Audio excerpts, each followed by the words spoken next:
గణపతుల పండుగ వచ్చింది. మన ఇద్దరు కలిసి ఒక వినాయకుని పెట్టి పూజిద్దాం మన గేర్ల. నీ గేర నువ్వు పెట్టు, నా గేర నా పెట్టులే. పెట్టుకోరా నీ అబ్బా. పెట్టుకోలే నన్ను కలిసి పెట్టి 70 ఫీట్ల కనపడి చేస్తలే.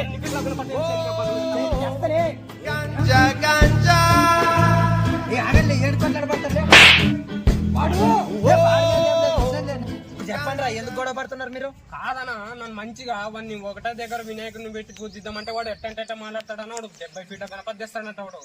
అవునా, నా గేర నా పెట్టుకున్నా కరెక్ట్ రా. ఈ గేర నువ్వు పెట్టుకుంటావు, వాని గేర్ల వాడు పెట్టుకోవడానికి కాదు గణపతి పండుగ చేసేది. గణపతి అంటే ప్రతి దేవుణ్ణి ఇల్లులో పెట్టి పూజిస్తారు. వినాయకుడిని ఒక్కటే వీధుల్లో పెట్టి ఎందుకు పూజిస్తారు తెలుసారా నీకు? ఇంతకే ఎందుకోసం అంటే వినాయకుడి పండుగ అనేది కరెక్ట్ అన్ని పండ్ల కాలం కాబట్టి ఎవరి దగ్గరైనా చేనుల దగ్గర ఎక్కడైనా చిన్న గొడవలు ఉంటే ఆ వల్ల మర్చిపోయి గణపతి పండుగలు అందరూ కలిసి చేసుకొని ప్రతి పనులలో తోడై ఒకరికొకరై చేసుకుంటారు. కాబట్టి దానికోసమే వీధుల్లో పెట్టి చేసుకుంటారు. గణపతి నీ గేర్ర నువ్వు పెట్టుకొని వాని గేర్ర వాడు పెట్టుకొని చేసుకోవడానికి కాదురా పిచ్చనాయలా. సరేనా అంటే బాగుంది నన్ను చెప్తే చెప్పాను కదా. అరే ఇంతకీ గణపతిని ఎందుకు పెడతారో తెలుసారా నీకు? అది వానబ్బా వీనబ్బా అనుకోవడము తెలియజేసుకోవడానికి కాదురా. వినాయకుడు మొదటి పూజ ఎందుకోసం చేస్తారో తెలుసా? రైట్, నీకు తెలియదు కాబట్టి ఇట్లా గొడవ పడితే కాదు. వినాయకుడిని నీ అబ్బా వానబ్బా అని పోల్చడం కాదు. వినాయకుడు ఎంత గౌరవం ఇచ్చడం వల్ల ఒక వినాయకుడు మొదటి పూజ వచ్చిందో తెలుసా? అది వినాయకుడు వచ్చేసి నీలాగానే గొడవ పడుతుంటారంట. అప్పుడు కుమారస్వామి వినాయకుడు గొడవ పడతా ఉంటే శివుడు పార్వతి చూసి ఏమన్నారో తెలుసా? ముల్లోకాల చుట్టూ ఎవరైతే ఫస్ట్ తిరిగి వస్తారో వాళ్ళకే మొదటి పూజ చెందుతుందని. అంటే కుమారస్వామి నెమలవాడిని వేసుకొని ముల్లోకాల చుట్టూ పరిగెడతా ఉంటే వినాయక స్వామి తల్లిదండ్రుల గొప్పతనం గురించి లోకానికి చాటి చెప్పడానికి కోసం ఏం చేసినాడో తెలుసా? ముల్లోకాల చుట్టూ 3 చుట్టూ తిరిగే బదులు తల్లిదండ్రుల చుట్టూ 3 చుట్టూ తిరిగి శివుడు పార్వతి కాళ్ళు మొక్కితే తల్లిదండ్రుల గొప్పతనం తెలుసుకొని కుమారస్వామి ముల్లోకాల చుట్టూ తిరిగినంత పుణ్యం రాదు, కానీ తల్లిదండ్రుల చుట్టూ తిరిగితే వచ్చే పుణ్యం వస్తుందని లోకానికి చెప్పడానికి వినాయకుడు మనం చేసినారా. చూపించన్నా, తప్పైపోయింది. సరే సరే, ఇప్పుడన్నా మంచిగా కలిసి పెట్టుకునండి ఇద్దరు కలిసి.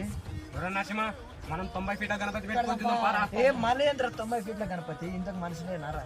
మరి అన్న పెట్టి పూజిస్తామన్నా. ఇప్పుడు 90 ఫీట్ల గణపతి అంటున్నారు మీరు, రైటే.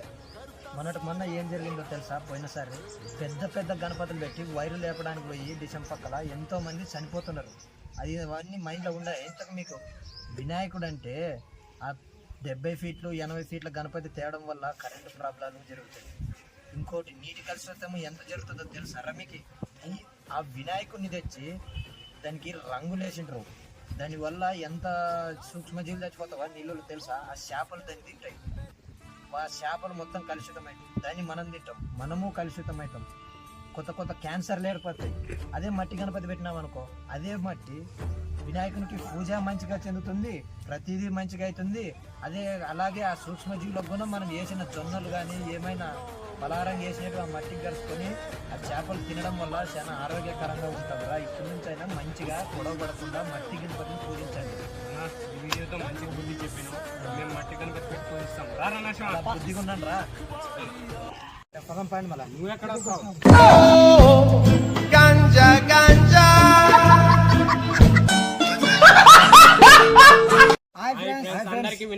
శుభాకాంక్షలు ఫ్రెండ్స్.